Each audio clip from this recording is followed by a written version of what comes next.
आज हम स्टार्ट करते हैं वेस्पर थ्योरी। कौन सी? वेस्पर थ्योरी, जिसे हम कहते हैं valence shell electron pair repulsion theory. इसको आज हम स्टार्ट करने जा रहे हैं। अब तक हमने क्या क्या कंप्लीट कर लिया है? वीबीटी को हमने पूरा पढ़ लिया था, ओवरलैपिंग कॉन्सेप्ट पढ़ लिया था पूरा हमने। उसके बाद हमने बात करी थी हाइब्रिडाइजेशन की, जहां पर हमने हाइब्रिडाइजेशन निकालना सीखा था। वो भी अलग अलग तरीके से 3 मेथड वहां पर पढ़े थे। अगर हमें स्ट्रक्चर दे रखी हो तो कैसे हाइब्रिडेशन निकालेंगे, कोई मॉलिक्यूल दे रखा हो तो कैसे निकालेंगे, ऑर्गेनिक मॉलिक्यूल में कैसे निकालते हैं, ये सब हमने कवर कर लिया है। आज हम बात कर रहे हैं वेस्पर थ्योरी की। वेस्पर थ्योरी क्या होती है?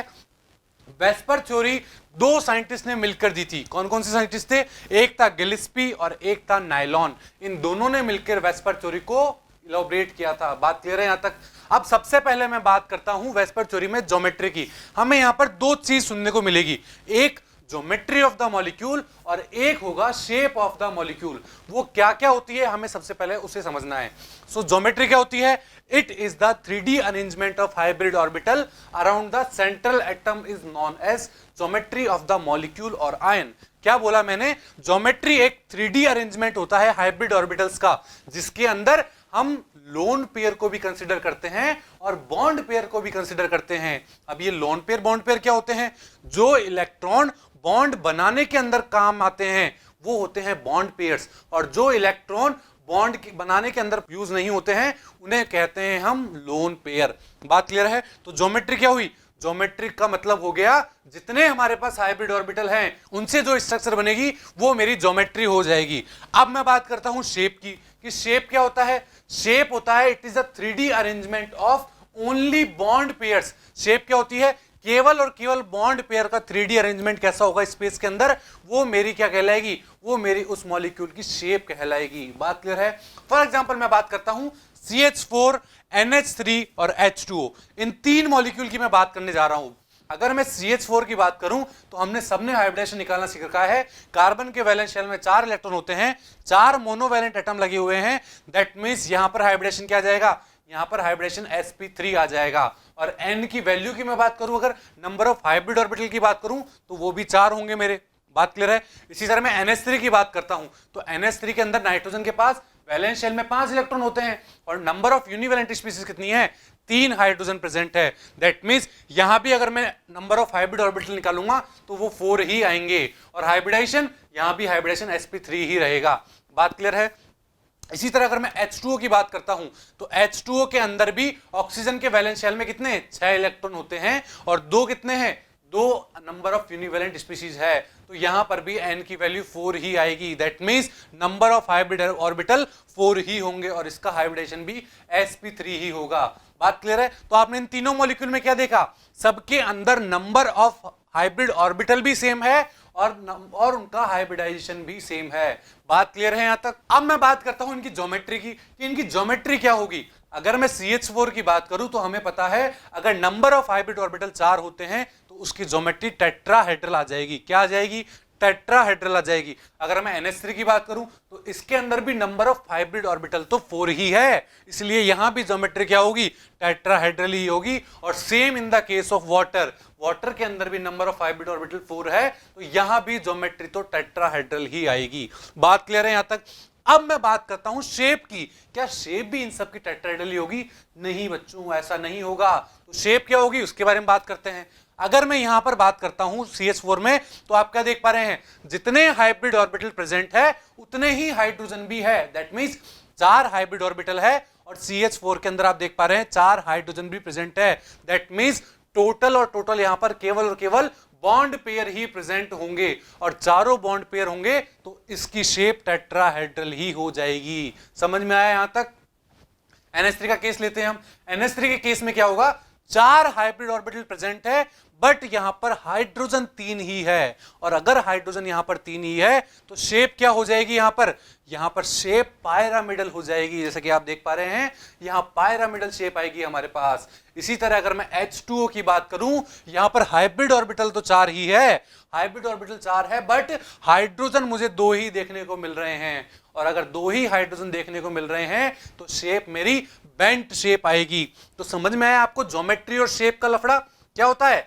ज्योमेट्री में हम देखते हैं नंबर ऑफ हाइब्रिड ऑर्बिटल कितने हैं।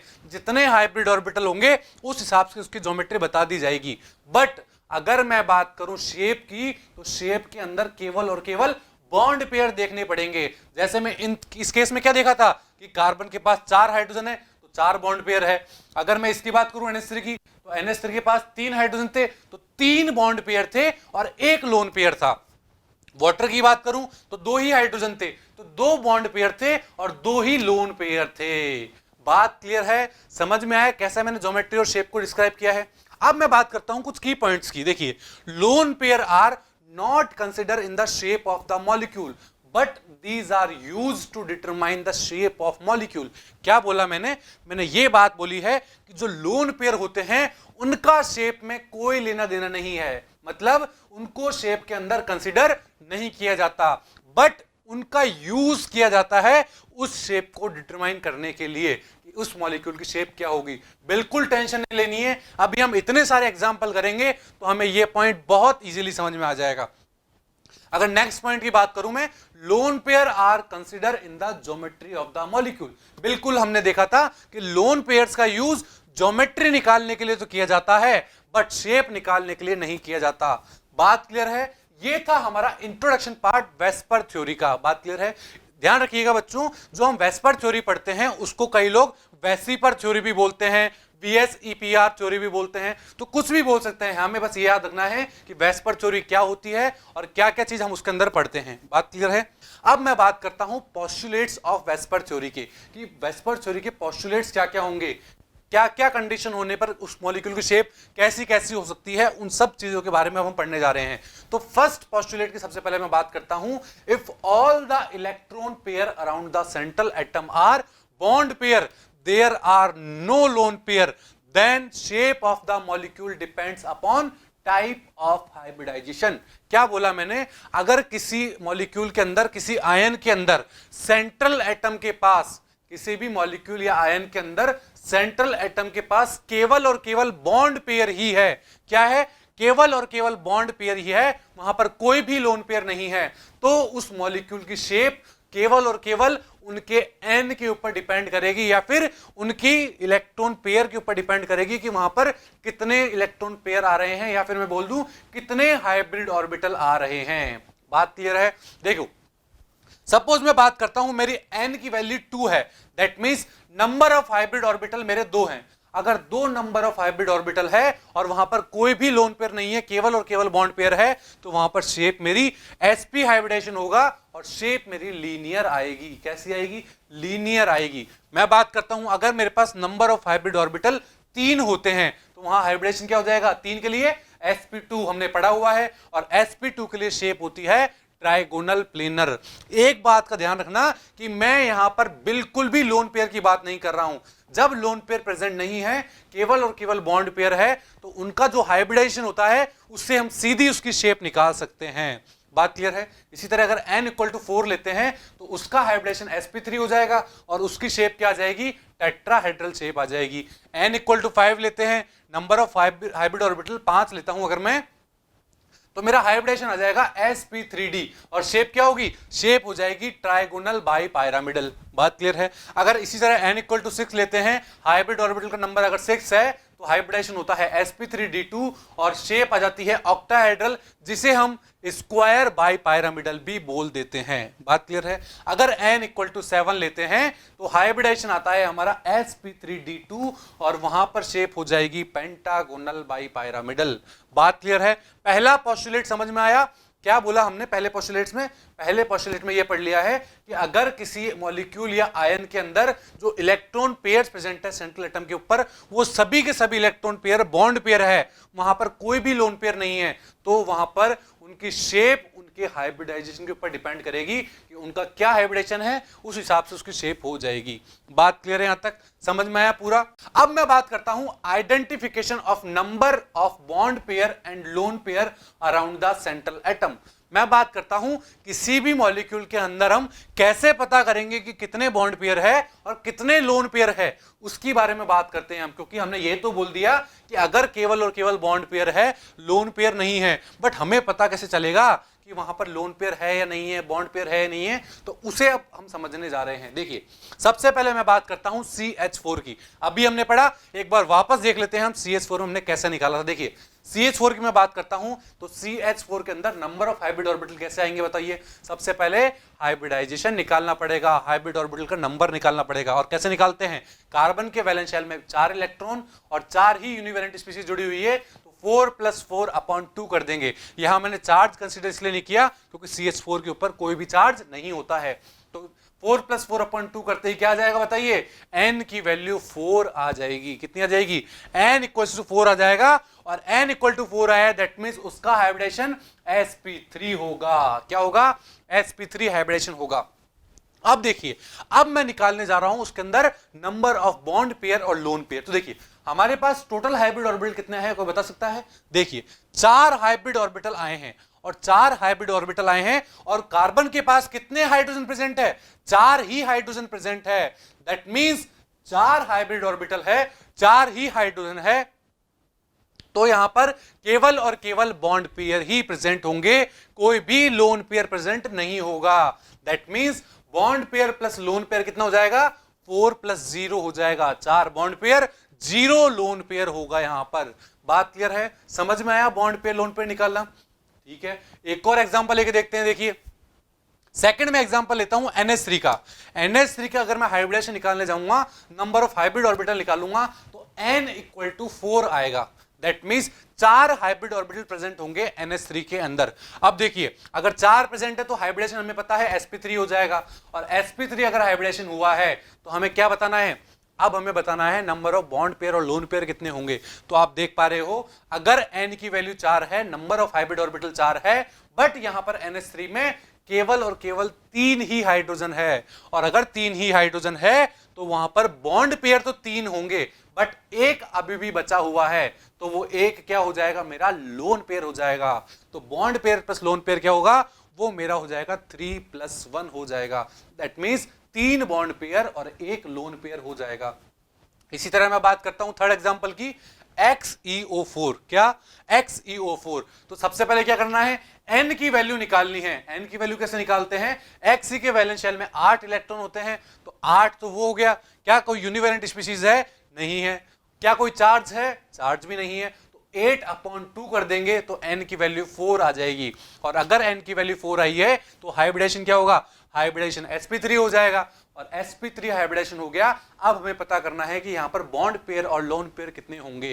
तो देखिए यहां पर 4 आई है मेरी n की value, that means number of hybrid orbital यहां पर 4 है। और अगर नंबर ऑफ हाइब्रिड ऑर्बिटल यहां पर 4 आ रहे हैं, और कितने ऑक्सीजन प्रेजेंट है यहां पर, आप देख पा रहे हो XeO4 के अंदर 4 मेरे क्या प्रेजेंट है, 4 ऑक्सीजन प्रेजेंट है। और अगर 4 ऑक्सीजन यहां पर प्रेजेंट होंगे तो नंबर ऑफ बॉन्ड पेयर कितने हो जाएंगे, 4 हो जाएंगे। और लोन पेयर 0 हो जाएगा। और जैसे ही लोन पेयर 0 होगा तो हम क्या बोल देंगे, bond pair plus lone pair equals to 4 + 0 आएगा। यहां पर बात क्लियर है, दैट मींस सारे के सारे बॉन्ड पेयर होंगे, कोई लोन पेयर नहीं होगा।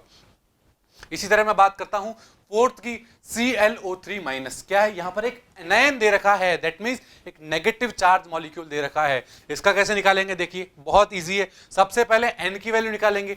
n की वैल्यू कैसे निकालते हैं, सेंट्रल एटम कौन सा होगा, क्लोरीन। जिसकी इलेक्ट्रोनेगेटिविटी कम होती है उसी को हम सेंट्रल एटम लेते हैं। तो मैंने क्लोरीन को सेंट्रल एटम ले लिया है। अब क्लोरीन को सेंट्रल एटम ले लिया है तो उसके वैलेंस शेल में इलेक्ट्रॉन भी पता होने चाहिए। तो हमें पता है कि क्लोरीन के अंदर वैलेंस शेल में 7 इलेक्ट्रॉन होते हैं, क्योंकि वो 17th ग्रुप का एलिमेंट है। तो 7 वैलेंस इलेक्ट्रॉन हो गए हैं। यहां पर बात क्लियर है।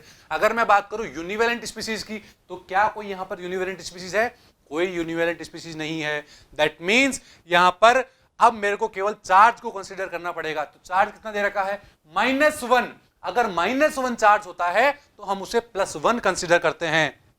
तो 7 + 1/2 कर देंगे, और 7 + 1/2 करेंगे तो मेरे पास n की वैल्यू 4 आ जाएगी। That means number of hybrid orbital 4 होंगे, और नंबर ऑफ हाइब्रिड ऑर्बिटल अगर 4 होंगे तो उसका हाइब्रिडेशन sp3 आ जाएगा। अब मेरे को निकालना है bond pair plus lone pair कितने होंगे। तो देखिए यहां पर 4 मेरे पास हाइब्रिड ऑर्बिटल है और 3 ही ऑक्सीजन प्रेजेंट है।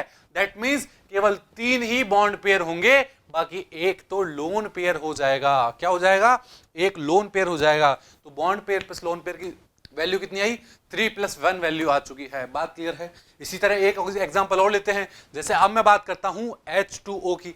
H2 की बात हम कर चुके हैं, एक बार और देखिए। सबसे पहले हम क्या करेंगे, n की वैल्यू निकालेंगे। तो हमें पता है n की वैल्यू यहां पर 4 आती है H2 में, हमने अभी थोड़ी देर पहले पढ़ा। तो अगर n की वैल्यू 4 है तो यहां पर हाइब्रिडेशन क्या हो जाएगा, sp3 हाइब्रिडेशन हो जाएगा।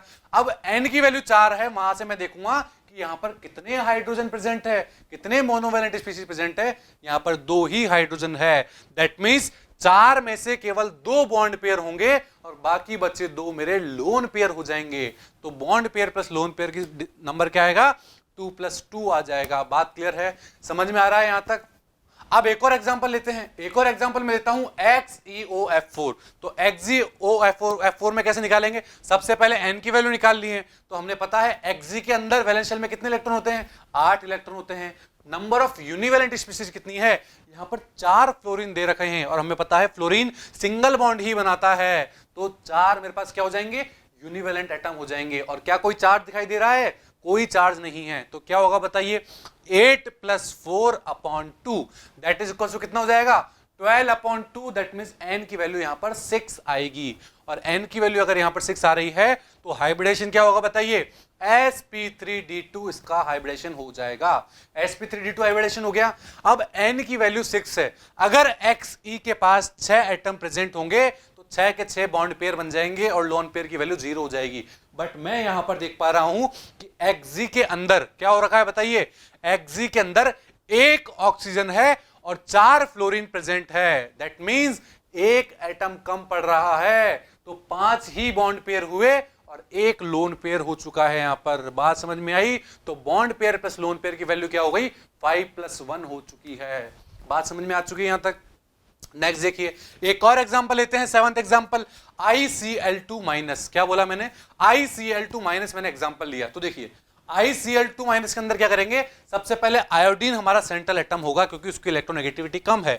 तो आयोडीन के वैलेंस शेल में कितने इलेक्ट्रॉन होते हैं, 7 इलेक्ट्रॉन होते हैं। अब कई बच्चों को लग रहा होगा सर आप वैलेंस इलेक्ट्रॉन कैसे निकाल रखे हैं। तो हमने क्या पढ़ा था, हमने पहले पढ़ा था 13th ग्रुप का वैलेंस शेल में इलेक्ट्रॉन 3 होते हैं, 14th में 4 होते हैं, 15 में 5 होते हैं, 16 में 6 होते हैं, 17 में 7 होते हैं और 18 में 8 होते हैं। ऐसे हमने बहुत आसानी से इसको समझ लिया था कि किसके वैलेंस इलेक्ट्रॉन कैसे निकाले जाएंगे। तो मैंने बोला आयोडीन के वैलेंस शेल में 7 इलेक्ट्रॉन और क्लोरीन की मैं बात करूं तो 2 मोनोवैलेंट स्पीशीज लगे हुए हैं। तो क्या हो जाएगा 7+2। अब चार्ज की बात करूं तो चार्ज भी आप देख पा रहे हो -1 चार्ज प्रेजेंट है। अगर -1 चार्ज प्रेजेंट होगा तो क्या हो जाएगा, वो फॉर्मूले में प्लस फॉर्म में आ जाएगा। और प्लस फॉर्म में आते क्या बन गया है, 7+2+1 हो चुका है। दैट मींस टोटल 10 हो चुका है। और इसको डिवाइड 2 से कर देंगे तो क्या हो जाएगा 10/2 दैट इज इक्वल टू 5। तो n की वैल्यू 5 आ जाएगी। दैट मींस हाइब्रिडेशन की बात करूं तो sp3d हाइब्रिडाइजेशन हो जाएगा। क्या होगा, sp3d हाइब्रिडाइजेशन हो जाएगा। और sp3d हाइब्रिडेशन अगर इसका होता है तो वहां पर अब हमें निकालना है बॉन्ड पेयर और लोन पेयर कितने होंगे बताइए। तो बॉन्ड पेयर लोन पेयर कैसे निकालते हैं कि सेंट्रल एटम के पास कितने एटम प्रेजेंट है। तो देखिए यहां पर I के पास 2 क्लोरीन प्रेजेंट है और 2 क्लोरीन प्रेजेंट है। दैट मींस 5 में से केवल और केवल 2 ही बॉन्ड पेयर होंगे, बाकी 3 तो लोन पेयर हो जाएंगे। That means bond pair plus lone pair का मतलब क्या हो जाएगा, उसका मतलब हो जाएगा 2+3, 2 बॉन्ड पेयर और 3 लोन पेयर हो जाएंगे। बात क्लियर है, समझ में आया ये। एक और एग्जांपल की बात कर लेते हैं, 8th एग्जांपल की, जिससे हमारा सारा वेस्पर थ्योरी का पहला पोस्टुलेट समझ में आ जाएगा। मैं बात करता हूं CO3-2 की। किसकी, CO3-2 की बात करता हूं मैं। तो देखिए यहां पर मैं अगर इसका हाइब्रिडेशन निकालने जाऊंगा तो कार्बन के पास वैलेंस शेल में 4 इलेक्ट्रॉन, ऑक्सीजन मेरा मोनोवैलेंट स्पीशीज नहीं है। चार्ज की बात करूं -2 है। अगर -2 चार्ज होता है तो हम प्लस में लेते हैं और प्लस में लेंगे तो क्या होगा बताइए, 4+2 दैट इज इक्वल टू 6 हो जाएगा और 6 को 2 से डिवाइड कर देंगे। तो 2 से डिवाइड किया तो क्या आ गया, हमारे पास n = 3 आ गया है। That means 3 hybrid orbital present है। और अगर हाइब्रिडेशन की बात करूं तो 3 हाइब्रिड ऑर्बिटल जब होते हैं तो हाइब्रिडेशन होता है sp2। बात क्लियर है यहां तक। तो अब यहां पर मैं बात करता हूं bond pair plus lone pair की।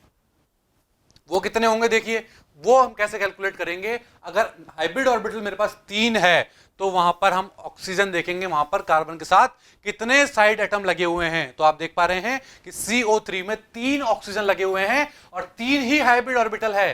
दैट मींस सारे के सारे बॉन्ड पेयर होंगे, वहां पर लोन पेयर नहीं होगा। बात समझ में आई? तो bond pair plus lone pair का नंबर कितना हो गया? 3 + 0 हो चुका है bond pair plus lone pair का नंबर। बात क्लियर है? तो ये था हमारा पोस्टुलेट नंबर 1। बात क्लियर है? आपको समझ में आया कि किस तरह हमने बॉन्ड पेयर और लोन पेयर का नंबर निकाल लिया है? ये था हमारा पोस्टुलेट नंबर 1।